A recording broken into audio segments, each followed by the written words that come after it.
وَإِلَىٰ مَدْيَنَ أَخَاهُمْ شُعَيْبًا، اور مدین کی طرف ہم نے بھیجا ان کے بھائی شعیب کو۔ میں بتا چکا ہوں یہ بنی قطورہ میں سے ہیں مدین، اور پھر ان سے جو ایک قوم بڑی بنی وہ آ کر خلیج عقبہ کے داہنی طرف جو ہے یہ علاقے کے اندر آباد ہو گئی۔ اور یہ انٹرسیکشن ہے، روڈز کا کراس روڈ ہے۔ قافلے جو جنوب سے شمال کو جاتے تھے یمن سے شام کو، اور شام سے یمن کو، وہ گزرتے تھے شمالاً جنوباً، اور قافلے جو عراق سے آتے تھے اور مصر کو جاتے تھے وہ گزرتے تھے شرقاً غرباً۔ اس طریقے سے یہ جو ہے انٹرسیکشن تھا ان قافلوں کا، تو یہاں بڑی خوشحالی ہوئی، کاروبار چمکے ان کے۔ لیکن اس قوم کے اندر پھر وہ خرابیاں آئیں جو ہم پڑھ چکے ہیں سورہ اعراف میں، کم تولنا، کم ناپنا، رہزنی کرنا، جھوٹ بولنا، دھوکہ دینا، یعنی شرک کے علاوہ۔ وَإِلَىٰ مَدْيَنَ أَخَاهُمْ شُعَيْبًا، اور مدین کی طرف ہم نے بھیجا ان کے بھائی شعیب کو۔ قَالَ يَا قَوْمِ اعْبُدُوا اللَّهَ مَا لَكُم مِّنْ إِلَٰهٍ غَيْرُهُ، انہوں نے بھی یہی کہا کہ اے میری قوم کے لوگو، اللہ کی بندگی کرو، تمہارا کوئی الہ نہیں ہے اس کے سوا۔ وَلَا تَنقُصُوا الْمِكْيَالَ وَالْمِيزَانَ، اور نہ کم رکھو پیمانوں کو اور نہ ہی میزان تول کو۔ إِنِّي أَرَاكُمْ بِخَيْرٍ، میں تمہیں دیکھ رہا ہوں کہ آسودہ حال ہو، اللہ نے تمہیں آسودہ حال کیا ہے۔ انی اخاف علیکم عذاب یوم محیط، لیکن اگر تم اپنی ان غلط بدعمالیوں سے باز نہ آئے تو مجھے اندیشہ ہے کہ تم پر ایک ایسے دن کا عذاب آ جائے گا جو تمہیں گھیر لے گا۔ وَيَا قَوْمِ أَوْفُوا الْمِكْيَالَ وَالْمِيزَانَ بِالْقِسْطِ، اور میری قوم کے لوگوں پیمانہ اور تول جو ہے عدل اور انصاف کے ساتھ پورا پورا دیا کرو۔ وَلَا تَبْخَسُوا النَّاسَ أَشْيَاءَهُمْ، اور مت کم کیا کرو، گھٹایا کرو لوگوں کے لیے ان کے سامان۔ وَلَا تَعْثَوْا فِي الْأَرْضِ مُفْسِدِينَ، اور نہ ہی زمین میں فساد بچاتے پھرو۔ بقیت اللہ خیر لکم، جو بھی اللہ کی طرف سے بچت ہو جائے، صحیح صحیح تولو، صحیح صحیح ناپو، پھر جو بچ جائے تو گویا کہ وہ اللہ تعالیٰ کی طرف سے تمہیں ایک نفع ہے جو اللہ نے دیا ہے۔ تو جو بھی صحیح تجارت کرتے ہوئے بچت ہو جائے، نفع ہو جائے، وہ بقیت اللہ ہے۔ بقیت اللہ خیر لکم ان کنتم مؤمنین، اگر تم مومن ہو، اگر مانتے ہو میری بات کو، ماننے والے ہو تو وہ تمہارے لیے بہتر ہے۔ وما انا علیکم بحفیظ، لیکن میں تمہارے اوپر کوئی نگران اور نگہبان نہیں ہوں، میں ٹھیکیدار نہیں ہوں، میرا کوئی زور تم پر نہیں چل رہا، میں تمہیں سمجھا رہا ہوں اور نیکی کی تلقین کر رہا ہوں۔ قالوا یا شعیب وصلاتک تأمرک ان نترک ما یعبد آباؤنا، انہوں نے کہا اے شعیب، کیا تمہاری نماز تمہیں اس بات کا حکم دیتی ہے کہ ہم چھوڑ دیں ان کو کہ جن کو پوجتے تھے ہمارے آباء و اجداد؟ اگرچہ حضرت شعیب کی گفتگو میں تذکرہ نہیں ہے، لیکن یہ کہ وہ کامن مرض جو ہے، مشترک مرض، بیماری، وہ تو موجود تھا، یعنی وہ شرک۔ او ان نفعل فی اموالنا ما نشاء، یا یہ تمہاری نماز جو ہے تمہیں روکتی ہے، حکم دیتی ہے اس بات کا کہ ہم اپنے مال میں جو چاہے نہ کر سکیں۔ ہمارا مال ہے، یہ جو آج بھی دنیا میں تصور ہے، سیکریڈ رائٹ آف اونرشپ، میرا مال ہے، میں جو چاہوں کروں، اسی سے پھر وہ ساری خرابیاں پیدا ہوتی ہیں۔ مال آپ کا ہے، اللہ کی امانت ہے، آپ کے پاس ہے، مالک اللہ ہے، لیکن اس میں اللہ کے حکم کے مطابق تصرف کرنا ہے۔ یہاں کوئی سیکریڈ رائٹ آف اونرشپ نہیں ہے۔ یو آر ٹرسٹیز، یہ امانت چند روزہ نزد ماست، در حقیقت مالک ہر شے خداست۔ یہ تو چند دن کی ایک امانت ہے جو ہمارے پاس جو ہے، ورنہ حقیقت میں تو مالک حقیقی ہر شے کا اللہ ہے۔ تو جب انسان مالک اپنے آپ کو سمجھتا ہے فی اموالنا، تو پھر ما نشاء، جو ہم چاہیں گے کریں گے۔ اور نفعل فی اموالنا ما نشاء، تو تم ہمیں روکنا چاہتے ہو اس چیز سے۔ تمہاری نماز اور دینداری جو ہے، اس نے تمہیں یہی سکھایا ہے کہ ایک تو ہمارے معبودوں سے ہمیں برگشتہ کرو، اور دوسرے یہ کہ ہمیں یہ کہو یہ کرو یہ نہ کرو، ہمارے مال ہیں، ہم جیسے چاہیں گے اس کے اندر معاملہ کریں گے۔ انک لانت الحلیم الرشید، ہاں ایک ہی تم ہی تو رہ گئے ہو کہ جو بہت نیک ہو، باوقار ہو، باقی تم ہم پر تنقیدیں کر رہے ہو، ہمیں کہہ رہے ہو کہ ہم غلط کام کر رہے ہیں۔ قال یا قوم ارأیتم ان کنت علی بینۃ من ربی، انہوں نے وہی بات فرمائی میری قوم کے لوگوں، سوچو اگر میں پہلے سے بھی اپنے رب کی طرف سے بینہ پر تھا، میری فطرت صحیح تھی، میرا کردار صحیح تھا، میں تمہارے ہاں ایک نیک انسان کی حیثیت سے معروف تھا، جیسے حضور الصادق الامین کی حیثیت سے متعارف تھے، وَرَزَقَنِي مِنْهُ رِزْقًا حَسَنًا، اور اللہ تعالیٰ نے اور اپنے پاس سے مجھے اچھا رزق دیا ہے، وحی آئی ہے، نبوت مجھے مل گئی ہے، وَمَا أُرِيدُ أَنْ أُخَالِفَكُمْ إِلَىٰ مَا أَنْهَاكُمْ عَنْهُ، اور میں یہ ہرگز نہیں چاہتا کہ جس چیز سے تمہیں میں روک رہا ہوں، تمہیں اس سے روک کر میں خود وہی کام کرنے لگوں۔ ان اريد الا الاصلاح، میں نہیں چاہتا سوائے اصلاح کے، مستطاعت ہو، جتنا بھی میرے امکان میں ہو۔ وما توفیقی الا باللہ، اور میری توفیق تو ہے تو اللہ ہی کی طرف سے ہے، جو بھی میرے اندر ہمت ہے، جو بھی وَيَا قَوْمِ لَا يَجْرِمَنَّكُمْ شِقَاقِي أَن يُصِيبَكُم مِّثْلُ مَا أَصَابَ قَوْمَ نُوحٍ أَوْ قَوْمَ هُودٍ أَوْ قَوْمَ صَالِحٍ، وما قوم لوط منکم ببعید صدق اللہ العظیم۔ رب اشرح لی صدری ویسر لی امری واحلل عقدۃ من لسانی یفقہوا قولی۔ اللہم ربنا الہمنا رشدنا واعذنا من شرور انفسنا، اللہم ارنا الحق حقا وارزقنا اتباعہ وارنا الباطل باطلا وارزقنا اجتنابہ۔ اللہم ربنا آنس وحشتنا فی قبورنا وارحمنا بالقرآن العظیم، اللہم اجعلہ لنا اماما ونورا وہدا ورحمہ، اللہم ذکرنا منہ ما نسینا وعلمنا منہ ما جہلنا وارزقنا تلاوتہ آناء اللیل وآناء النہار واجعلہ لنا حجتا یا رب العالمین آمین۔ سورہ ہود کے 8ویں رکوع میں جو مضمون چل رہا تھا، حضرت شعیب علیہ السلام اور ان کی قوم کے مابین جو رد و قدح کی تفصیل بیان ہو رہی تھی، اس میں ایک اہم نقطہ آیا ہے وَيَا قَوْمِ لَا يَجْرِمَنَّكُمْ شِقَاقِي، اور دیکھو اے میری قوم کے لوگو، تمہیں میری دشمنی، میرا ذاتی بغض اس بات پر آمادہ نہ کر دے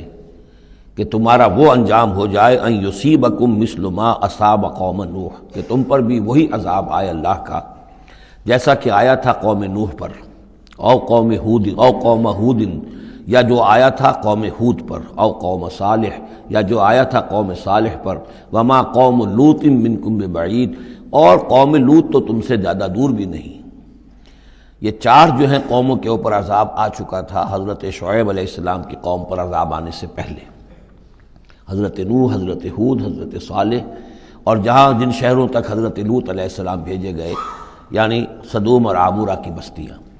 اور یہ جو بستیاں تھیں دونوں جن پر عذاب آیا ہے، بعید ہونے کا معاملہ ان کا دونوں اعتبار سے ہے، زمانی اعتبار سے بھی، مکانی اعتبار سے بھی۔ جغرافیے میں بھی ہم نے دیکھ لیا کہ خلیج عقبہ کے مشرقی ساحل کے ساتھ جو ہے علاقہ جو ہے یہ تھا کہ جو اصحاب مدین کا ہے، جن میں شعیب بھیجے گئے، ان سے ذرا ہٹ کر مشرق میں جو ہے بحیرہ بردار ہے، اور بحیرہ بردار کے ساحل کے اوپر یہ شہر آباد تھے۔ تو جغرافیائی اور زمینی اعتبار سے بھی فاصلہ نہیں ہے، زمانی اعتبار سے بھی زیادہ فصل نہیں ہے۔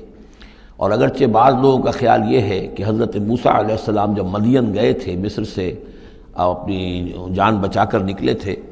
تو پھر وہاں جس شیخ کے پاس وہ رہے ہیں اور جس کی بیٹی سے پھر انہوں نے شادی کی ہے، اس کے بارے میں لوگوں نے یہ خیال ظاہر کیا کہ وہ حضرت شعیب تھے۔ مجھے اس سے سختی سے اختلاف ہے، اور مجھے ان لوگوں کی رائے سے اتفاق ہے جو سمجھتے ہیں کہ یہ ممکن ہی نہیں ہے۔ حضرت شعیب کی قوم کے اوپر جو عذاب آ چکا تھا، اس کے بعد جو لوگ بچے کھچے وہاں آباد تھے، ان میں کوئی نیک آدمی تھا کہ جس کے پاس حضرت موسیٰ علیہ السلام کا جانا ہوا ہے۔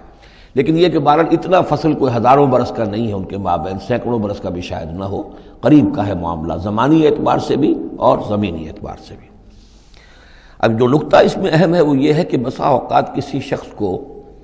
کسی داعی حق سے ذاتی پرخاش ہوتی ہے، کوئی ذاتی بغض ہے، کوئی ذاتی دشمنی ہے، کسی سبب سے ہے، اس کے نفسیاتی اسباب ہو سکتے ہیں اور بہت سے اسباب ہو سکتے ہیں، اور صرف ایک ذاتی پرخاش کی وجہ سے وہ اس کی دعوت کو رد کرتا ہے، اس کی مخالفت پر کمر بستہ ہو جاتا ہے، اس کی دشمنی اختیار کرتا ہے۔ نتیجہ کیا ہے؟ اس کا کچھ نہیں بگاڑتا، اپنے آپ کو برباد کر لیتا ہے، اپنی تباہی کو دعوت دیتا ہے۔ تو اے میری قوم کے لوگوں، میری زدم زدہ میں تم کہیں اس انجام سے دوچار نہ ہو جانا، ایسا نہ ہو کہ میرا بغض اور میری عداوت جو ہے وَيَا قَوْمِ لَا يَجْرِمَنَّكُمْ شِقَاقِي ان یصیبکم مثل ما اصاب قوم نوح او قوم ہود او قوم صالح وما قوم لوط منکم ببعید واستغفروا ربکم، اور دیکھو استغفار کرو اپنے رب سے،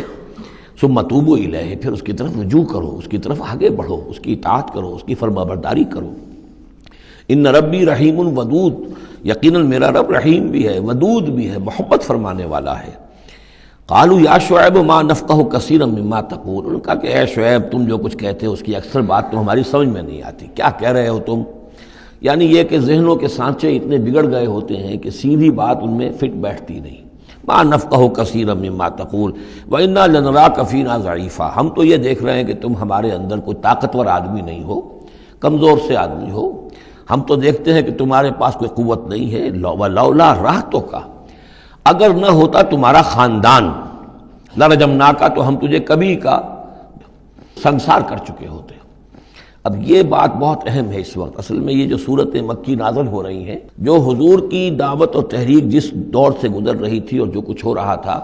وہ اس کا ایک عکس سابقہ انبیاء اور رسل کے حالات میں بھی جو ہے تو وہ اسی دور کی مناسبت سے وہی باتیں نمایاں کی جاتی ہیں.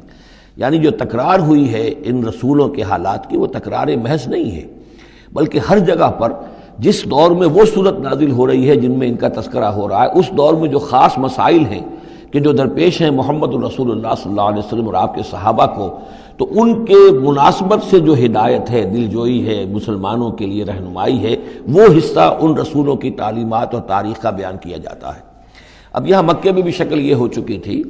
کہ بقیہ سب قریش جو ہیں وہ حضور کے خلاف جو ہیں سخت غیظ اور غضب کے اندر مبتلا تھے، لیکن چونکہ حضور کے چچا ابو طالب یہ خاندان بنی ہاشم کے سردار تھے اور انہیں ذاتی محبت تھی، وہ چاہے ایمان نہیں لائے حضور پر صلی اللہ علیہ وسلم، لیکن ذاتی محبت انہیں اتنی تھی کہ انہوں نے آخری وقت تک سپورٹ کیا ہے. اور قبائلی زندگی میں یہ ہوتا ہے کہ اگر کہیں کسی ایک خاندان کے کسی فرد کے اوپر کوئی ہاتھ اٹھایا جائے تو پھر وہ خاندان انتقام لیتا ہے. اس کا مطلب یہ ہوتا کہ وہ حضور کے خلاف وہ کوئی اقدام کرتے ہیں تو گویا کہ ان فائٹنگ شروع ہو جائے گی، داخلی خانہ جنگی شروع ہو جائے گی بنو ہاشم کی ان لوگوں کے خلاف کہ جو حضور کو کوئی غضب پہنچائیں، نقصان پہنچائیں. یہ تحفظ ملا ہوا تھا محمد رسول اللہ صلی اللہ علیہ وسلم کو اللہ تعالیٰ کی طرف سے. اگر خدا نہ خواستہ ابو لہب ہوتا اس سردار، تو کبھی کا حضور کے خلاف کوئی نہ کوئی اقدام وہ کر چکے ہوتے، لیکن چونکہ خاندان بنی ہاشم کی سرداری اس وقت تھی ابو طالب کے پاس، اور انہیں دلچسپی تھی اور محبت تھی، شفقت تھی حضور کے ساتھ، بلکہ کچھ عرصہ جو ہے حضور ان کے سائے عاطفت کے اندر انہوں نے گزارا بھی تھا. اس وجہ سے تو یہ نقشہ دکھایا جا رہا ہے کہ آج قریش کے مقابلے میں جس طریقے سے کہ بنو ہاشم کی سپورٹ اور حفاظت جو ہے وہ حضور کے لیے اللہ تعالیٰ نے اسے قلعہ بنا دیا ہے، یہی معاملہ اس وقت تھا کہ حضرت شعیب کا بھی خاندان ان کا پشت بنا تھا. ولولا رہتوں کا، اگر تمہارا خاندان تمہارا پشت بنا نہ ہوتا اور تمہارا ساتھ نہ دے رہا ہوتا، لرجمنا کا، ہم کبھی کہ تمہیں سنسار کر چکے ہوتے. وما انت علینا بعزیز، اور ذاتی طور پر تم ہم پر کوئی بھاری نہیں ہو، تو تمہاری کوئی حیثیت نہیں ہے. قال یا قوم رہتی اعز علیکم من اللہ، انہوں نے کہا اے میری قوم کے لوگوں، کیا میرا یہ خاندان تم پر زیادہ بھاری ہے اللہ سے؟ میرا پشت بنا تو حقیقتاً اللہ ہے، تم اللہ سے نہیں ڈرتے، میرے خاندان سے ڈرتے ہو. رہتی اعز علیکم من اللہ واتخذتموہم وراءکم ظہریا، اللہ کو تو تم نے اپنی پیٹھوں کے پیچھے پھینکا ہوا ہے، بلایا ہوا ہے. یہ بھی بہت ہی اہم نفسیاتی نکتہ ہے. ہوتا یہ ہے کہ ہم دنیا میں ایسے مگن رہتے ہیں کہ اللہ کو ماننے کا عقیدہ تو ہے، لیکن اللہ مستحضر نہیں رہتا، یاد نہیں رہتا. یہ ہمارا پورا دنیا کا کاروبار چل رہا ہے، کاز اینڈ ایفیکٹ، علل ہیں، اسباب ہیں، ان کے نتائج نکل جاتے ہیں. تو جو کاز اینڈ ایفیکٹ کا جو سلسلہ چل رہا ہے، ہم اس میں اتنے گم ہوتے ہیں کہ مسبب الاسباب جو ہے وہ نگاہوں کے سامنے رہتا ہی نہیں. یا یہ کہ ہم اپنے کاموں میں اتنے مشغول ہیں، اپنے کام و دہن کی لذت جو ہے وہی ہمیں جو ہے کوئی فرصت نہیں لینے دیتی، یا یہ کہ بنیادی ضروریات جو ہیں وہی ہمیں جو ہے اب کوئی فارغ نہیں ہونے دیتی، لہذا ہم گم ہو جاتے ہیں. کافر کی یہ پہچان کہ آفاق میں گم ہے، اور مومن کی یہ پہچان کہ گم اس میں ہے آفاق. لیکن یہ کافر کا معاملہ کیا ہوتا ہے؟ اللہ کو مانتے تو وہ بھی تھے، مانتے تھے مشرکین مکہ بھی، مانتے تو سب تھے اللہ کو، لیکن یہ کہ اللہ کو تو انہوں نے اوجھل کیا ہوا تھا، آنکھ اوجھل پہاڑ اوجھل. تم اللہ سے نہیں ڈرتے، میرے خاندان سے ڈرتے ہو. واتخذتموہ وراءکم ظہریا، اللہ کو تو تم نے اپنی پیٹھوں کے پیچھے پھینکا ہوا ہے، یعنی اسے تو نسیم منسیہ کیا ہوا ہے، اس کی طرف تمہارا ذہن ہی نہیں ہے. ان ربی بما تعملون محیط، جبکہ میرا رب جو کچھ کہ تم کر رہے ہو اس کا احاطہ کیے ہوئے، تمہارا گھیراؤ کیے ہوئے اللہ، تم اس کی گرفت سے نکل کر نہیں جا سکتے. وَيَا قَوْمِ اعْمَلُوا عَلَىٰ مَكَانَتِكُمْ إِنِّي عَامِلٌ، اور اے میری قوم کے لوگوں، کرو جو کچھ کر سکتے ہو اپنی جگہ پر، میرے خلاف جو کر سکتے ہو، جو ریشہ دوانیاں کر سکتے ہو، جو اقدام کر سکتے ہو. یہ چیلنجنگ انداز جو ہے ان آخری صورتوں میں آپ کو نظر آ رہا ہے، سورہ نام سے چلا آ رہا ہے، اس لیے کہ وہ کشاکش جو تھی حق و باطل کی وہ اس انتہا کو پہنچ چکی تھی کہ اب حضور صلی اللہ علیہ وسلم کی طبیعت کے اندر بھی وہ بیزاری پیدا ہو چکی تھی. اب جو کچھ تم کر سکتے ہو کر لو. انی عامل، اپنا سا جو میں کر سکتا ہوں میں کر رہا ہوں، جو کوشش مجھ سے بن آ رہی ہے میں کر رہا ہوں. سوف تعلمون، ان قریب تم جان لو گے، من یاتی ہے عذاب یخزیہ ہے، کون ہے وہ جس پر وہ عذاب آئے گا جو اسے رسوا کر دے گا. ومن ہوا کاذب، اور کون ہے وہ جو جھوٹا ہے، میں جھوٹا ہوں یا تم جھوٹے ہو. وارتقبوا انی معکم رقیب، تاکتے رہو، انتظار کرو، میں بھی تمہارے ساتھ اب تاک رہا ہوں، منتظر ہوں. ولما جاء امرنا، جب ہمارا حکم آ گیا، نجینا شعیبا، ہم نے نجات دے دی شعیب کو، والذین آمنوا معہ، اور ان کو کہ جو اس کے ساتھ ایمان لائے تھے، برحمت منا، اپنی جانب سے رحمت کے ذریعے، واخذت الذین ظلموا الصیحۃ، اور جو یہ ظالم تھے، گناہ گار تھے، مشرک تھے اور کافر تھے، انہیں آ پکڑا ایک بہت بڑی کڑک نے، فاصبحوا فی دیارہم جاثمین، تو وہ اپنے اپنے گھروں میں اور اپنے ولاز میں اور اپنی کوٹھیوں میں، اپنی حویلیوں میں اوندھے پڑے رہ گئے، کأن لم یغنوا فیہا، ایسے ہو گئے جیسے وہ کہیں آباد تھے ہی نہیں، الا بعدا لمدین، آگاہ ہو جاؤ، پھٹکار ہے مدین پر، کما بعدت ثمود، جیسے کہ ثمود پر پھٹکار ہوئی۔ وَلَقَدْ أَرْسَلْنَا مُوسَىٰ بِآيَاتِنَا، میں نے عرض کیا تھا کہ اس سورہ مبارکہ میں حضرت موسیٰ کا بس ذکر آئے گا تھوڑا سا جو آ رہا ہے اب، ورنہ یہ 6 رکوع ختم ہوئے انبیاء و رسل کے، ان میں سے 2 رکوع جو تھے وہ حضرت نوح علیہ السلام کے حالات پر مشتمل تھے، اور باقی سب کے لیے ایک ایک رکوع آیا ہے۔ وَلَقَدْ أَرْسَلْنَا مُوسَىٰ بِآيَاتِنَا وَسُلْطَانٍ مُّبِينٍ إِلَىٰ فِرْعَوْنَ وَمَلَئِهِ، اور ہم نے بھیجا موسیٰ کو اپنی آیات کے ساتھ اور واضح سند دے کر فرعون اور اس کے سرداروں کے پاس، فَاتَّبَعُوا أَمْرَ فِرْعَوْنَ، لیکن ان بدبختوں نے فرعون ہی کی پیروی کی، اسی کے حکم کو مانا، اسی کی بات پر چلے۔ وما امر فرعون برشید، حالانکہ وہ فرعون کا معاملہ جو ہے وہ کوئی کامیابی والی راہ نہیں تھی، ہدایت والی راہ نہیں تھی۔ یقدم قومہ یوم القیامہ، اب قیامت کے دن وہ آئے گا آگے آگے چلتا ہوا، اپنی قوم کی قیادت کرتے ہوئے آئے گا، آگے آگے آئے گا۔ یوم القیامت، پیچھے پیچھے اس کی قوم آ رہی ہوگی، فَأَوْرَدَهُمُ النَّارَ، اور پھر وہ لا کر آگ کے گھاٹ پر انہیں اتار دے گا، جہنم تک پہنچا دے گا۔ وَبِئْسَ الْوِرْدُ الْمَوْرُودُ، اور وہ بہت ہی برا گھاٹ ہے جس پر اترا جائے۔ جیسے کوئی پانی پینے کے لیے جانور آتے ہیں، ان کا کوئی سردار جو ہے وہ آگے آگے آ رہا ہو، سب گھاٹ پر وہ اپنے پھر پورے قافلے کو لے آتا ہے، اسی طریقے سے یہ جہنم کے گھاٹ پر، اس آگ کے گھاٹ پر لا اتارے گا فرعون اپنی قوم کو۔ وَأُتْبِعُوا فِي هَٰذِهِ لَعْنَةً، اور اس دنیا میں بھی ان پر لعنت جو ہے ان کے پیچھے لگا دی گئی۔ وَيَوْمَ الْقِيَامَةِ، اور قیامت کے دن بھی، بِئْسَ الرِّفْدُ الْمَرْفُودُ، برا ہے وہ انعام جو ان کو ملنے والا ہے۔ ذَلِكَ مِنْ أَنبَاءِ الْقُرَىٰ، یہ ہیں ان بڑی بڑی بستیوں اور بڑے ملکوں کے اہم خبریں، نَقُصُّهَا عَلَيْكَ، جو کہ ہم آپ کو سنا رہے ہیں، بیان کر رہے ہیں آپ پر۔ منہا قائم و حسید، ان میں سے ایسی بھی ہیں جو ابھی قائم ہیں، موجود ہیں، اور ایسی بھی ہیں کہ جو بالکل ختم ہو گئی، معدوم ہو گئی۔ حسید کا لفظ اصل میں آتا ہے کھیتی کے لیے، جب کہ فصل کاٹ دی جائے، فصل کٹ گئی ہو تو جو منظر نظر آتا ہے وہاں پر جو ویرانی ہوتی ہے۔ تو بعض مقامات تو ایسے ہیں جہاں یہ قومیں آباد تھیں تو اب ان کا نام و نشان تک نہیں رہا، جیسے کہ قوم عاد کہاں تھی، اب ان کا نام و نشان نہیں، اگرچہ ابھی حال ہی میں سیٹلائٹ کے ذریعے سے ان کا جو شہر ہے اور شداد کی جو جنت تھی اس کے آثار مل گئے ہیں، لیکن یہ کہ وہ زیر زمین ہے، سطح زمین کے اوپر ان کا کوئی نام و نشان نہیں۔ لیکن یہ کہ جیسے سمود کے مسکن جو ہے وہ بھی موجود ہیں، منہا قائم و حسید۔ وما ظلمناہم ولکن ظلموا انفسہم، اور ہم نے ان پر کوئی ظلم نہیں کیا، انہوں نے اپنی جانوں پر خود ظلم اٹھایا۔ فما اغنت عنہم آلہتہم التی یدعون من دون اللہ، تو کچھ کام نہ آ سکے اور کچھ بچا نہ سکے انہیں ان کے وہ آلہہ، وہ معبود کہ جنہیں وہ پکارا کرتے تھے اللہ کے سوا، من شیء، کچھ بھی۔ لما جاء امر ربک، جب تیرے رب کا حکم آ گیا، وما زادوہم غیر تتبیب، اور انہوں نے کچھ اضافہ نہیں کیا ان کے حق میں مگر تباہی اور بربادی کا۔ وَكَذَلِكَ أَخْذُ رَبِّكَ إِذَا أَخَذَ الْقُرَىٰ، اور ایسے ہی ہوتی ہے پکڑ آپ کے رب کی اے نبی جب وہ پکڑتا ہے بستیوں کو، وَهِيَ ظَالِمَةٌ، جبکہ وہ ظالم ہوتی ہیں، گناہ گار ہوتی ہیں، ان میں گناہ کا اور معصیت کا عام چلن ہو جاتا ہے۔ إِنَّ أَخْذَهُ عَلِيمٌ شَدِيدٌ، یقیناً اس کی پکڑ جو ہے وہ بڑی دردناک بھی ہے، بڑی سخت ہے، جیسے کہ آخری پارے میں إِنَّ بَطْشَ رَبِّكَ لَشَدِيدٌ۔ ان فی ذلک لآیۃ لمن خاف عذاب الآخرہ، یقیناً اس میں نشانی ہے ان کے لیے کہ جو آخرت کے عذاب سے ڈرتے ہوں۔